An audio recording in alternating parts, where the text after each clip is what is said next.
Let's just start this podcast. Either A, you don't know how to work with others, or B, you only treat me like this. So either you're doing this at every job you've ever had. You're loud as shit. And so many podcasts that we filmed, it's just people hearing you and then my little... That seems like a personal problem. I'm just saying, dude. All right. You be mansplaining. All right. Okay. You ready to get started? I am captivated by the beautiful woman I'm looking at in this camera. I can't take my eyes off her. We'll take them off because we're about to talk about Thanksgiving. Oh, dark. Take them off, I'm A. All right, you ready? You want to do us in? Oh, I'll do us in. In 3, 2, 1. And welcome back to Rotisserie Turkey. This week we have a special Thanksgiving episode for you. And I'm Anna Leckie. And I'm too loud. And Jacob is too loud, and I told him to shut the hell up for once. She hit me. And then I smacked him around. Mm-hmm. Well, today, since we have such a turkey festivity and the wonderful football holiday of America, Thanksgiving, I decided to do some historical research on what we know as the story of Thanksgiving, what we've all been raised with, and really take a look at what actually happened. What actually is the story of the first American Thanksgiving that is carried through in the tradition of today? And so I wanted to kind of take us through the history, but yeah, did you want to I know what happened. Native Americans gave turkey to the Pilgrims, and then they invented football. Yeah, all at the same time. That's what happened. Yeah. Native Americans were the first cornerbacks. That's true. Football didn't have cornerbacks till Native Americans, and now that's all she wrote, baby. Are you looking forward to this week? For turkey time? Like, isn't Thanksgiving your favorite holiday? Top 2, yeah, I think so. It's Christmas without the obligations of buying presents or decorations. It doesn't feel Christmassy. Honestly, this is going to be controversial, but Thanksgiving's my least favorite holiday. Because of gluten. I have food issues. I have food allergies. I was also, for half of my life, never the same diet preference as the rest of my family. I was vegan for a while. I was vegetarian for 6.5 years. I have celiac. Now I'm gluten-free. And so it just wasn't fun showing up when everybody catered Cracker Barrel and all I could eat was like a green bean I rinsed off in the sink. Yeah, but you love football. If anybody knows anything about Anna, is that she's a die-hard football fan, so at least she had something to look forward to on Thanksgiving was the NFL. Yeah, I like it when they go down the field. Yeah, she likes it when they go down the field. With the bell. Uh-huh. The old pigskin. I do like festivities. I think anytime I show up when I'm not really well versed on a festivity, but everybody else is festive, I'm like, woo! Which honestly could get me in a lot of trouble if I stumble upon the wrong festivity. Mm-hmm. You know what I mean? Where I just show up, I'm like, woo! And then I realize it's like the, you know. I don't know. Go on. But no, I think... I just think the thing that I think makes Christmas great is being together with your family. And the thing that makes it stressful is spending a bunch of money and decorating and all that kind of craziness. So like Thanksgiving is spending time with your family, but without having to blow a bunch of money and decorating the entire house and doing all that, taking down the Christmas tree afterwards and all that shit. Have you seen grocery prices lately? Yeah, well, you know, I'm going to start mailing people potatoes. Okay. That's my new business. Is I'm going to make $10,000 a week or a month sending people potatoes through the mail. Because you want to iterate on that? I want to alliterate. I'm a farmer now. If you can't tell by my... Well, we saw somebody who business venture was they wrote sweet messages. They didn't write sweet messages. They wrote any messages. Any message on a potato and then mailed it to somebody for $10. And anonymously. Blew up. And I was like, damn, dude, I have a business degree. And I've been sitting around thinking about changing the world with my ideas when all the world needs is a spud. And the craziest part... That's the real message of Thanksgiving. You could say... All the world needs is a spud. Couldn't you just mail yourself a potato? Like, potatoes are not hard to... Why did I have to pay $10 to some guy to write, your time is numbered, Dave, Babe, I think on a potato? I think I might mail some really special spuds to some U.S. government officials. Just send a real message. Covered in, like, sugar, so it looks like anthrax. So like, get this a potato. That's a Ted Kaczynski joke. That's not a Ted Kaczynski joke.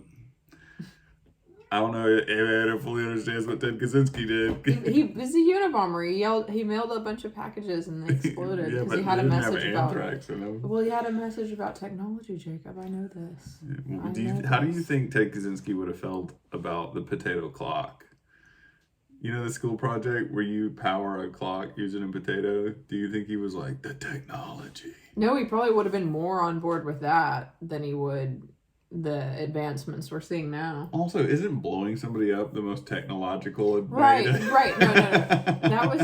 That was the main criticism of Ted Kaczynski is that Was it not the killing the people, but but that he used technology to do it? Well, if you let me finish my sentence. All right, go ahead. Sorry. Yeah, you see what I'm fucking saying about this? Okay, so the main criticism about Ted Kaczynski was that he used highly technical means to make a statement that was anti-technology. The construction of bombs and his extreme knowledge of mathematical systems kind of made him a huge hypocrite. Am I right or am I right? I think you're right. Also using a modern system of mailing and the post office structure. The post office is a modern system. Yeah, of course it is. It's finely well-oiled. It's very technological. It's highly technological. Speaking of well-oiled, the Pilgrims. Well, I just wanted to shoot the shit, talk about Ted Kaczynski a little bit before we get into Thanksgiving. I think sometimes they go hand in hand. Mm-hmm. So, as with a lot of history, as I was diving into this, it got more depressing than I thought it was going to get. So, which it's kind of funny, to be honest. It's depressing. I as if Anna didn't have any inkling that the Pilgrims were not great. She was like, this got darker than I thought it was going to be. Also, I forgot to do my classic. Peacock? I'm trying to do like a turkey call. Okay. All right. So the concept of practicing a day of Thanksgiving wasn't a novel to the newly formed Americas in the 1600s. Prayers of thanks and special ceremonies were common among most religions after harvest and any other times of year. The Thanksgiving holiday history in North America was rooted in English traditions that dated back to Protestant Reformation, which was in England at the time. And it also had aspects of a harvest festival, even though harvest in New England occurred well before the late November. The days of Thanksgiving and special thanks were rooted in strong religious holidays that really occurred under the reign of Henry VIII. So there was this kind of controversy with Henry VIII that before 1536 in England, there were 95 church holidays plus 52 Sundays when people were required to attend church and forego work. Bring it back. But Henry VIII was like, that's too much. That's too crazy. Let's just get rid of all these holidays and boil it down to like what's really important. So he got it down to 27 holidays. And so the Puritan Party and the Anglican Church wished to eliminate all of the church holidays apart from the weekly Lord's Day, so Sunday, including evangelical feast, Christmas, and Easter. And the holidays were replaced with special days that the Puritans views as acts of special providence. So unexpected disasters or threats of judgment from on high called for like days of fasting, basically. So this was kind of like an idea of fasting and then eating, which we actually see in like some modern religions now. Like. Yeah. Okay. The Puritans really basically wanted to boil down the holidays. They were like, we don't need half the year celebrating this. Like, let's just boil it down to like eating and fasting and then observing the church on Sundays. Boring. I want to say too, this was interesting. So Thanksgiving's not really fully an American thing. Like the kind of tradition of thanks and observance of what you have in life and appreciation started in England. It's seen in a lot of religions around the world, but also Canadians kind of beat us to it, of course. Of course, they beat a boot and started this tradition. So Canadian Thanksgiving traced to French settlers who came to New France in the 17th century, who celebrated their successful harvests. The French settlers in the area typically had feasts at the end of the harvest season, and they continued throughout the winter season, even sharing food with the indigenous people of the area. So we all know, so it was seen in kind of Canada, it was seen in Europe, it was seen in France, even some Spanish had traditions where there was the first colonialism of the U.S. So let me ask you this.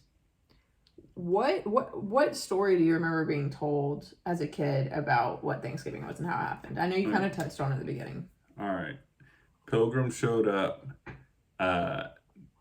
They almost died. The Native Americans rescued them by teaching them how to farm, and we repaid them in swift, executed violence. We said, thanks for everything. Now give us everything. Mm-hmm. Yeah. Well, you're not wrong. So go ahead. I just remember Charlie Brown Thanksgiving, where like the Native Americans were like, "We're so great, you guys are here. Let's share this." And then we ate, and then it was happily ever after from then on out. And we named a bunch of sports teams after them, like the Redskins and the Indiana Indians. Well, most of this information comes from a podcast that I listened to from the History Channel called Thanksgiving Reimagined, which interviewed PhD historians about the real goings-on. So I'm going to take you through that story. And I think it's really going to illuminate some things. For some reason, it just made me think of them being like, turns out aliens were Thanksgiving. Mm-hmm, for sure.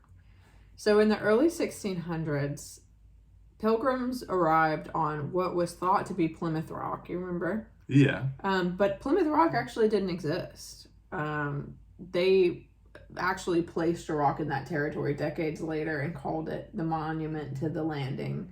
But they actually landed in modern day Cape Cod, kind of around Provincetown, which everything's kind of bringing us back to Massachusetts. You're Massachusetts. Massachusetts. It's a big theme for us these days. Mm-hmm. Okay. So now, as we might talk about, there's this holiday that's kind of being celebrated amongst Thanksgiving, and that is the National Day of Mourning, which kind of coincides. And the story I'm going to tell you is going to expound upon why the National Day of Mourning is celebrated by Native people in the Americas now. Wait, is that the same day? It's Thanksgiving, what's now our holiday of Thanksgiving. Mm-hmm. By many natives is celebrated as the national holiday of mourning. Oh, that's dark. Mm-hmm. That's sad. So on Thanksgiving morning, more than 200 people gathered at the base of a statue called Meseote, which was a leader in one of the Native American tribes. And this is present day. The people riot, they bury Plymouth Rock in sand, they board a replica of the Mayflower, tear down the flags, crash a meal, and it's a protest of what the myth of Thanksgiving is. Hell yeah. So this kind of sanitized story that we've had about Native Americans teaching European settlers to coexist with their agriculture ways isn't exactly correct. So basically, the Pilgrims came to the New World, ironically, because they were seeking religious freedom, independent in the Church of England. Okay? They're puritanical. They wanted to kind of land on the soil and be able to practice a religion how they wanted to practice it, but they didn't want anybody else to practice different religions. I mean, that makes sense. Yeah. I mean, that's most religions. Most religions usually form out of a system where they're like, they're not letting us do what we want, and then they are like, all right, now once we're big enough, we're not going to let anybody fucking do what they want. That's like almost every religion. Yeah, they were like, how dare you tell us how to practice? Side note, what's crazy is that there are Buddhist terrorists. Just to let that sink in. There are Buddhist people who are like, you're not living like the Buddha? Let's blow them up. Yeah, I mean, it's absurd. So basically they were like, we're going to start this new life to practice how we want to practice, and we're going to enforce our law in the region, and we're not going to let people practice their own religion that they've been practicing for millennia. So they were seeking religious freedom. The Native Americans did not greet them with open arms. There was a level of curiosity, but of course, the real truth is many times it was bloody, adversarial, and often ugly. Who started it? That's my question. The Pilgrims. So, yeah, of course. So when the Pilgrims showed up, they forced a lot of Native Americans that they encountered into slavery through tricking them and luring them to help with work on boats, to bring them to basically, pretend like there was a transaction that was going to take place, and they literally kidnapped and forced many of these Native Americans into slavery. Some Native American families were shipped back to England for slavery, so they were really trapped and sold. And you can imagine how the Native Americans felt about this. Probably bad. Exactly. So in the early 1600s in this New England region, these were the prominent Native American tribes, the Wampanoag, Mohegans, and Pequot people that occupied New England. Well, Wampanoag, Miigwech, Mohican, and Pequot. Got it. So these were the central tribes. They had a really good stronghold on the area, primarily the Wampanoag people. And this is because they survived off corn, bean, and squash that had migrated up from Mexico on their little feet. I was about to say, it sounds like the corn, beans, and squash packed up their little bags, and they were like, we're getting out of here. These southern Native Americans keep eating us. Yeah, they were like, New England's way cooler. And they get there, and then they're fucking eating. They Ubered up to New England. So this kind of access to resources that the Wampanoag people and the other people had allowed them to thrive in an area that otherwise had really harsh winters, really tough agricultural climate, especially in the cold. The Wampanoag people were the most dominant tribe in the area. When the Pilgrims showed up, of course, many natives died from disease, and were this kind of slavery push. I didn't mean to laugh at that. I just thought of the Pilgrims bringing not what they did bring, but bringing obesity and alcoholism and diabetes. Those are the diseases they were they brought Cheetos and ice cream. They were in the process of manifesting that for 300 years down the line. So because that's the disease we brought to this world. Oh yeah, we'll get to that. And honestly, what else is Thanksgiving about? Diabetes. Exactly. So the Wampanoag people kind of wanted to keep their distance because of the disease, the weird altercations. There was a lot of animosity. And one thing Pilgrims also did was they were going through the land, digging up, trying to find resources, trying to find seeds.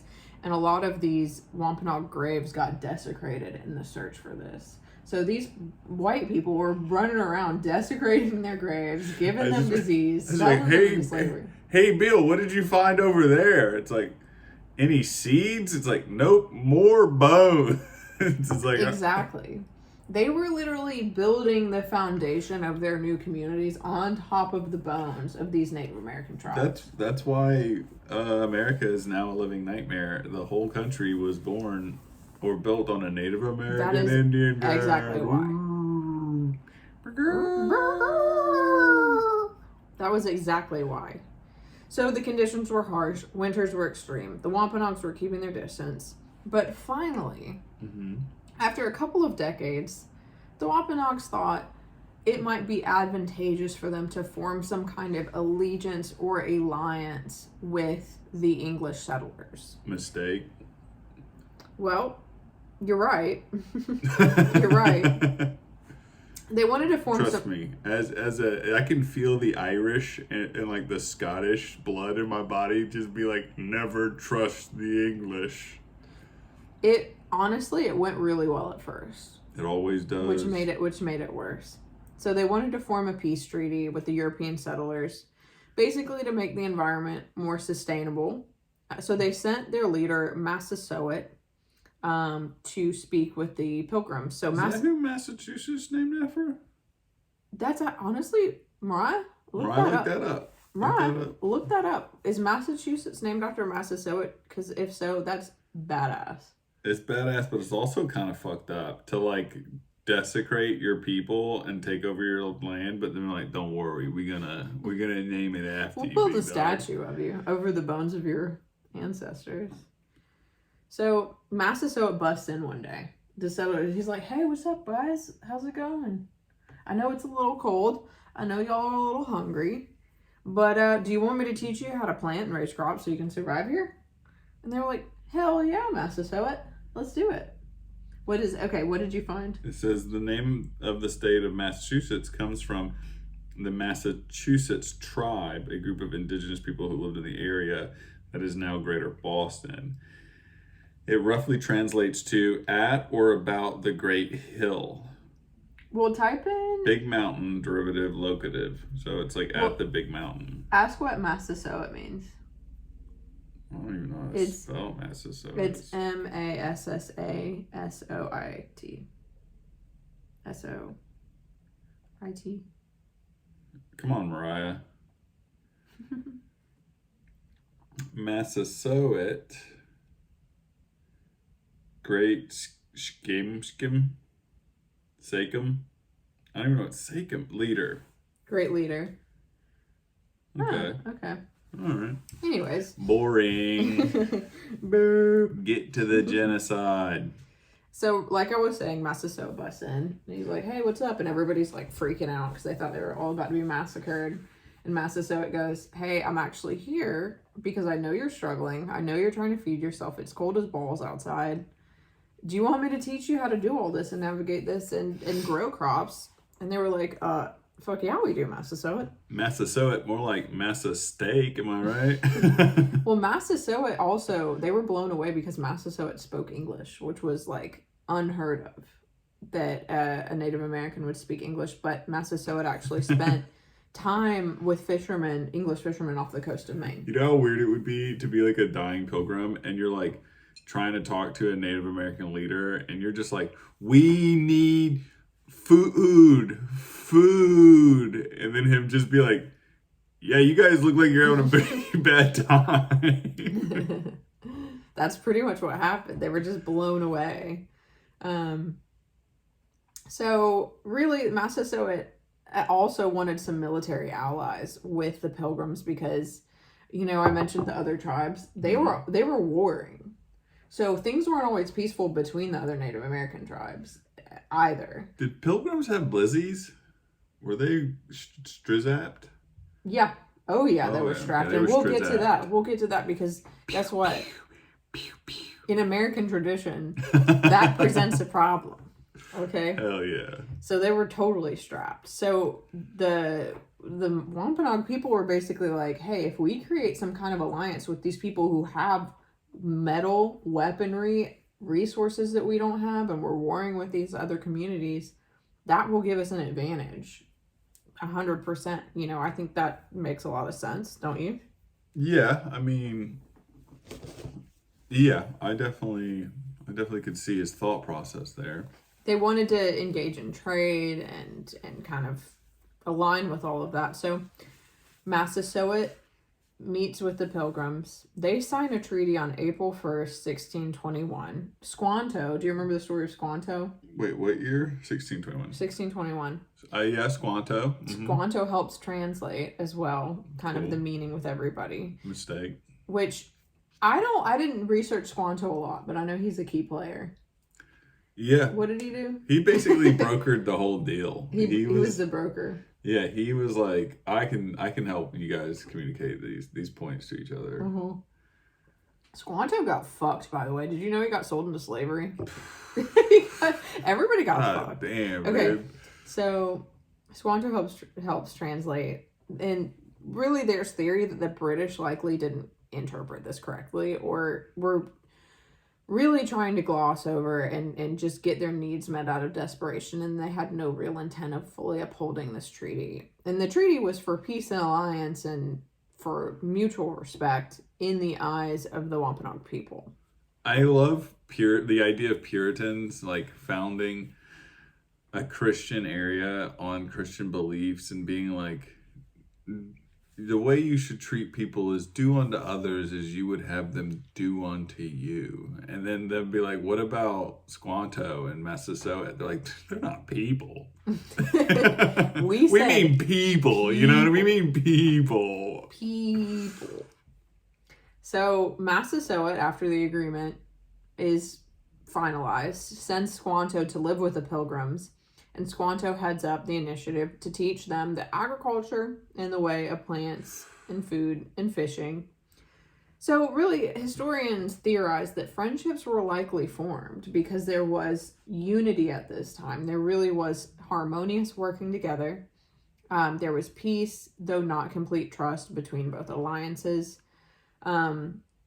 The white people still carried a lot of racism, of course, towards the native people. There was still this kind of idea that they were savages, but they were assets at the time. So while the treaty was being upheld, of course, there was still not... People were like, at any minute, they might break the alliance. For some reason, you saying, like, carrying massive racism made me think of, like, pilgrims showing up to Thanksgiving with a basket full of racism, and they're just like, you get some racism, you get some racism. I mean, that was the main dish. The main dish at the first Thanksgiving was racism. It was. So, after months of work that had occurred between the Wampanoags and the Pilgrims, crops started to grow. So the Pilgrims decided to take a few days off of work to enjoy the harvest. This is the beginning of the basis of American Thanksgiving. Okay. But guess what? What? They didn't originally invite the Wampanoag people. Dude, move. It was just the Pilgrims. They were like, we're just going to enjoy the feast. So the Pilgrims were hanging out. They were feasting. They were playing games. They were getting super turned, right? That's like when you ask a neighbor to help you set up like a 4th of July party, and then you don't invite them to the 4th of July party. You're like, thanks for all the work setting up these streamers and stuff. And you're just a sad neighbor looking out the window. You're just watching everybody play while you're stuck in the house. And it's like, born in the USA. Yeah, so they were blasting Bruce Springsteen. And these Pilgrims got wasted. What did they do? They start firing off their guns into the air. So imagine hundreds of Pilgrims. Right? Mm-hmm. So Wampanoags, miles off, hear gunfire. And they think that there's a threat. They think that there's some kind of siege. They think the treaty is being broken. So they run hundreds deep, an army, towards the celebration, ready to bust some heads up. Okay? Dude, the Wampanoag were fucking... They're ready. They were that guy. They were that guy. They hear this kind of war, like, screaming, this gunfire, and they say, oh, hell no. So things almost get heated. The Wampanoags bust in. What do these drunk Pilgrims do? They say, now that y'all are here, let's freaking party. And so shit starts popping off, right? The Wampanoag people start feasting with the Pilgrims. They're drinking. They're all playing games. The Wampanoags teach basically how to use bow and arrows. They bring a bunch of deer that they're cooking. They engage in target practice. So this kind of turns into a hugely masculine affair. Right? Well, you don't know that. Dude sport. You don't know that. Well, it sounds pretty masculine to me. Girls might be able to shoot, and no, they weren't probably. The women probably weren't invited. Probably weren't even allowed to read.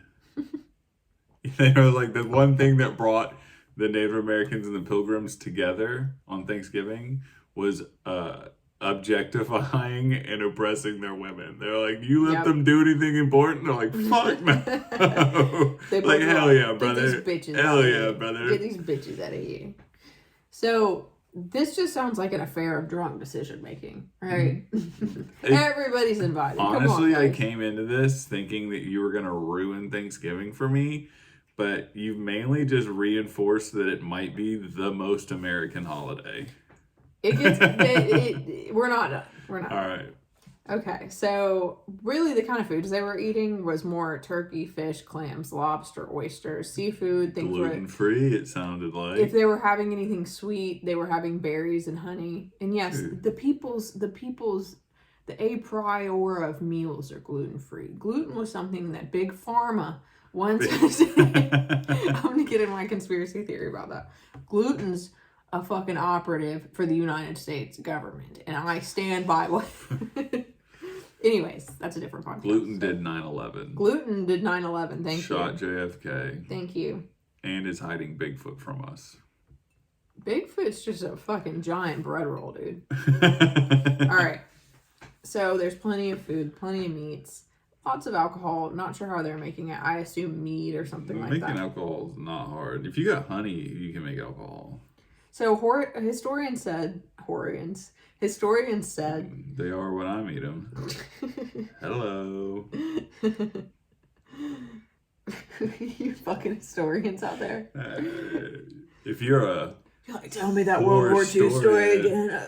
How did they do it? Oh, the bayonets. I got a bayonet for you. I'm gonna stop. Okay. So historians said that this is the only event of its kind that had been on record at that time of like this actual festive coming together of peoples, which is really interesting. No one had ever come together festively ever before 1621. But guess what happens? Good stuff. Shortly after this, a couple of decades after this, the English people end up completely wiping out the Wampanoag tribe. Completely? Are there no Wampanoags anymore? No. So, in the decades after this meal... Fuck. In the decades after this meal, the population of Massachusetts rapidly expands from Europe. So, there's thousands and thousands of new settlers coming into Massachusetts from Europe. Mm-hmm. Mm-hmm. These settlers don't have any skin in the game with the treaty that was formed in 1621. They weren't there. They didn't make the alliance. And guess what? They don't give a shit. I don't even know if they were informed about it.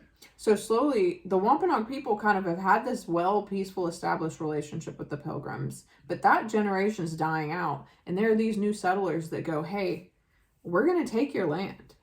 We're going to take your land. We're not going to respect this. So guess what? They start encroaching into Wampanoag's land. They start mistreating them. They start taking their resources. Basically, the treaty is now null and void because of the new generation. I just have this idea of this like Wampanoag Donald Trump with like a comb over feathers, and he's like, we're gonna build a wall to keep out those dirty British. They're coming over. They're not sending their best people.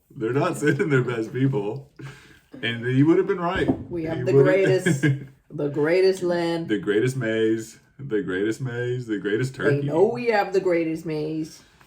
We're not going to let them touch our resources. It's a terrible Donald Trump. You did like a Massachusetts Donald Trump, which I guess would be historically accurate for the Massachusetts. So guess what happens after all these new settlers bust in and they're like, screw you, Wampanoags. Guess what happens? Good things. A war breaks out. Damn it. In 1675... war breaks out between the Wampanoag people and the new settlers. This is called King Philip's War. Okay? What a dick. King Philip's War. Philip was actually a Wampanoag leader. It was Massasoit's son who took on the English name of Philip, headed up this war between the Wampanoags and the Pilgrims. This war broke out specifically because in 1675, the Plymouth colony arrested and executed 3 Wampanoags for murdering another Wampanoag in Wampanoag territory. So another thing, yeah, exactly. So another thing that's highly American is invading foreign land and deciding to become their government. Okay? So the Pilgrims... Well, I mean, if they're savages. Am I right? I mean, gotta get in there. You gotta get in there and show them how to do it. I mean, isn't that exactly what we did in Afghanistan? We completely destabilized their government and then bailed out. Not necessarily. That's kind of what we did in Iraq. Afghanistan didn't really have a government when we went in. And we were like, we'll try it out. They were a loose... Well, actually, that's more accurate. They were a loose connection of tribal leaders and warlords. So we show up and we're like, hey, we got it. Hey, have you ever heard of the 3 branches of government? Violence, air raids, and ground tactics. Yeah, so really, we've been keeping that tradition alive since the 1600s in Massachusetts. I do want to say, I want to take a quick pause here. Okay.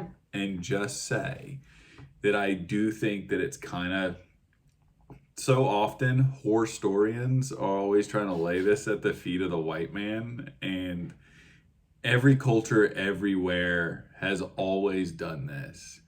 To be like, white people are the worst, and then ignore Genghis Khan, who basically raped every leader he could for 3,000 miles in both directions so that he could have a ruling heir to every throne as far as he could. He raped so much that it's he's responsible for 5% of the world's population. So you're not wrong.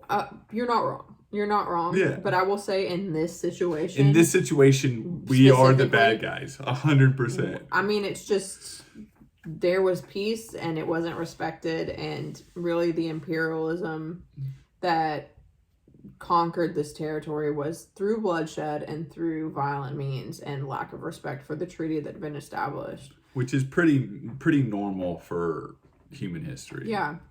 So the Pilgrims were trying to govern the Wampanoag people against their will. Wampanoags were not having it, of course, understandable. There was no sanctity to the Wampanoag sovereignty that was being sought. So Massasoit's son goes to war, and this is the deadliest war in colonial America. So, basically, the Mohegan and Mohawk tribes fought for the English. So it was interesting because remember me saying the Wampanoags were at war with some of the other colonies? The colonies that they had been at war with previously aligned with the English, which gave... colonies or tribes? Tribes. Yeah. Aligned with the English, which gave them a competitive advantage over the Wampanoags. Mm. And also, just to be completely frank, Wait. Just to be completely Francine, you mean? Just to be completely Francine. The Native American people did not have the resources that the Pilgrims had. Whatever guns they had were given to them by the Pilgrims. Wait, what? Mm-hmm. It wasn't an equal distribution of military technology? No. Fuck. Mm-mm. Nah, son. I mean, the Wampanoags were very talented in what they did, but they just didn't have the metal. They didn't have... I don't think they even have horses. Yeah, of course they had horses. We brought horses. They didn't have horses? No, horses. We brought horses. Horses were something the American horse died out about 10,000 years. Or not 10,000, but 6,000 or 7,000 years before the Europeans got to... Blowing? Mariah, look that up. Make sure double check. I thought horses were born in Nope. Colorado. I forgot about the Europeans. Yeah, it's the first thing. Yes, Europeans brought horses to America, but horses were already present in North America before the arrival of the colonists. Horses brought by the Europeans were 15th century Spanish. Maybe horses brought us. It says horses were domesticated in Eurasia, but became extinct in North America around 10,000 years ago. We also brought them the bow and arrow. The bow and arrow is a European... Stop it with me. I know. Most things that we think of as traditionally native are things that we brought in the 1600s. So the idea of the Native American on horseback with a bow and arrow, those were both things that Europeans brought. Native Americans were this is pretty cool. Yeah. Before that, they had a similar device, but it was a stick... almost like a whip-like stick that had string on the end of it, and you would throw arrows at people using this whip stick. That's crazy. I know. I made one as a kid. I used to chase my brother. Well, I do have that Native American blood coursing through my veins. Look at you. Coursing through my veins. I could see nothing less. Well, my full-blooded great-grandmother, Native American Cherokee, did live in the house with my mom. So, like, and my grandfather would take my mom to the, like, Native American tribal meetings, and they would be like, whose white girl is it? my mom would tell me that she would run around a Native American tribal meeting wearing full Native American clothes her father made for her, and they would just be like, wait a minute. That's crazy. All right. I love how Anna was like, yeah, I've heard this 100 times. That's wild. All right, so back to the bloodshed of the Pilgrims. No, she sounds like a badass. Okay, so let me remind you, the Wampanoag people were partying it up, had this alliance, everything was cool. It was like a wonderland in the New England.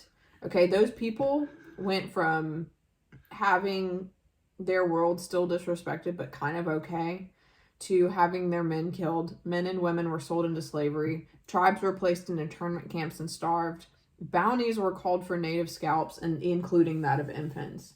So the Pilgrims completely wiped out the Wampanoag people. I mean, this war was completely devastating for them. I don't understand why the Native Americans wouldn't just accept the one true Christian religion. You know what I mean? Because I don't think that wasn't the problem. I'm just don't understand. The Pilgrims came with Christ in their heart. Christ's love in their heart, and they tried to share that with the Native Americans through scalping their infant children. Because, as Jesus would have wanted it. It was a massacre. It truly was, and it was really dark. But even after this, the New Englanders still carried the tradition of Thanksgiving.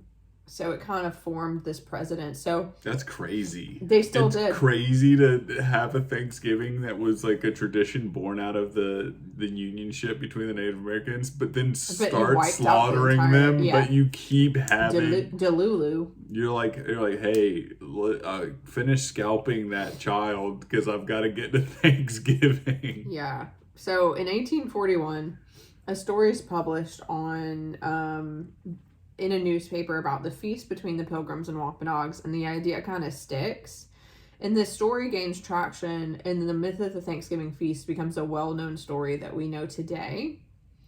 Abraham Lincoln makes Thanksgiving a national holiday during the Civil War, so he was hoping to create unity in a time of disunity, which is ironic because the reality of this coming together was so short-lived because of the tribes, or between the tribespeople and the Pilgrims. And so during the Civil War, our country was literally splitting apart within violence. So if we truly were carrying the Thanksgiving story, there would be short-lived harmony, and then one of the sides of the country would completely decimate and massacre the other. To honor the first Thanksgiving, I think this year when we go to my mom's house and we break bread, afterwards, I'm just going to start only thing I do to bread. Beating this shit out of everybody. I'm going to be like, thanks for everything. And I'm just going to throw my mom out of her own home and be like... Just take all her resources and just then light her house on fire afterwards. And be like, I'm just trying to honor the holiday and its tradition.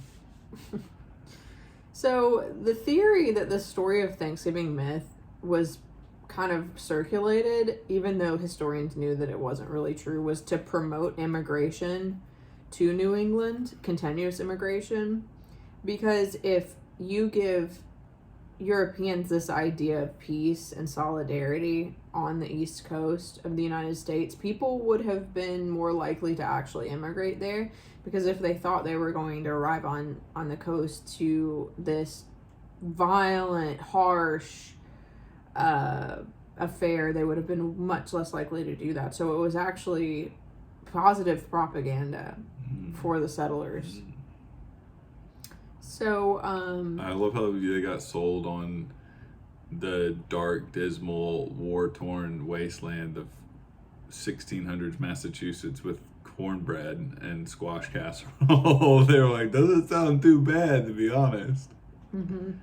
So Abraham Lincoln called it a national holiday, right, during the Civil War. But really, there wasn't a specific date. And until Franklin D. Roosevelt in 1939 was like, you know what? Big D. Let's integrate this idea of Thanksgiving to the idea of shopping. And so he actually created the idea of Black Friday. Wow. Yeah. So he wanted to kind of create a longer shopping season. So he declared it the fourth Thursday in November. And this was in 1941. Oh. Yeah. Yeah. I was about to say, that's really crazy to be the president that presided over 10 years of the Great Depression and be like, I'm going to make a holiday about shopping. Well, you know what's also weird? Okay, so Abraham Lincoln during the Civil War declared it a holiday, right? When the actual real story of Thanksgiving was about war and conflict.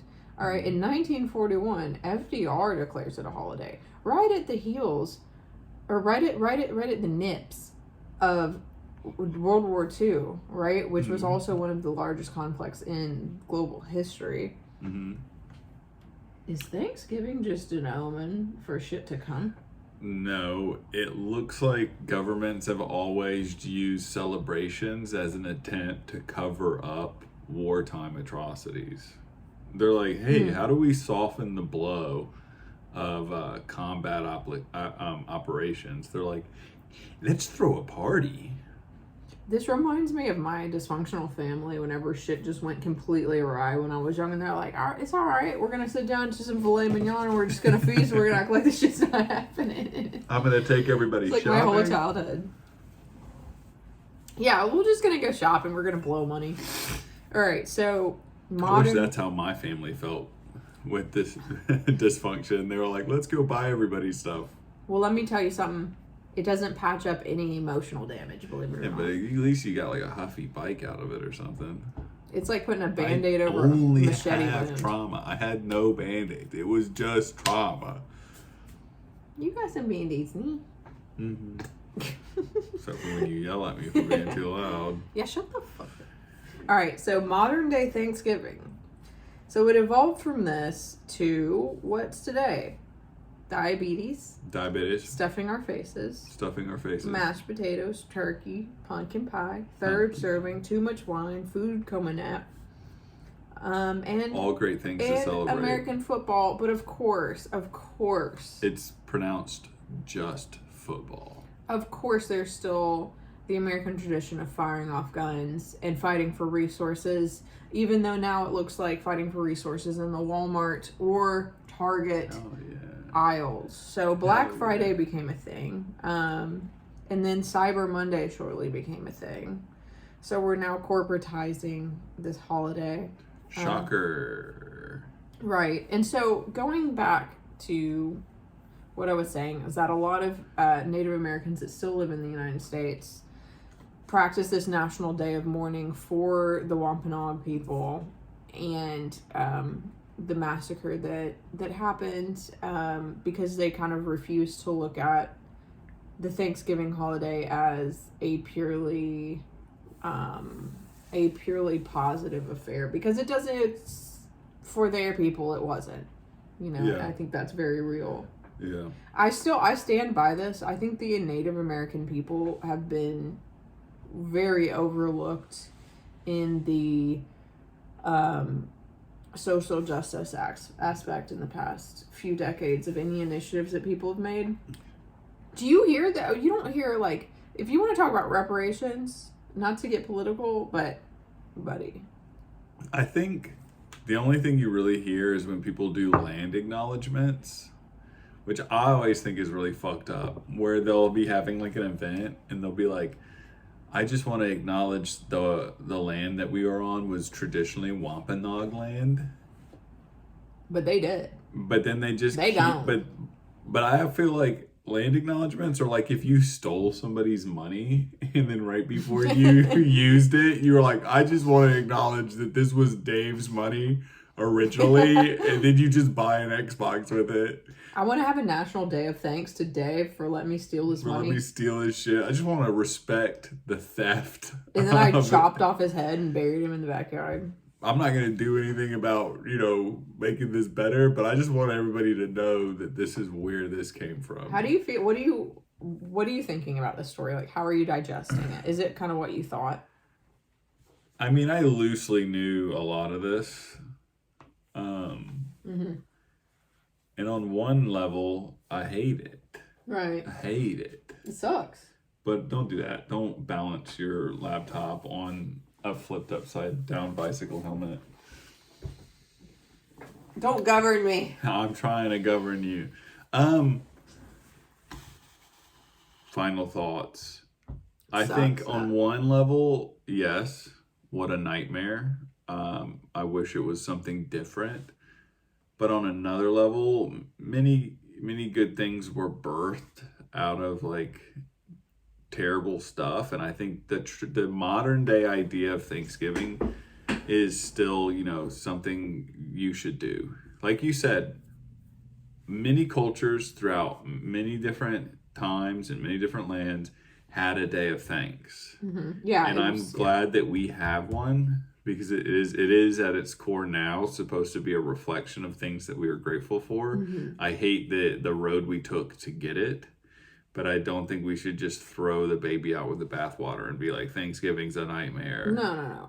So really, originally, this idea of taking inventory of the blessings that you have in your life and being grateful and kind of connecting to this God perspective of the abundance that you actually have, I think is really important.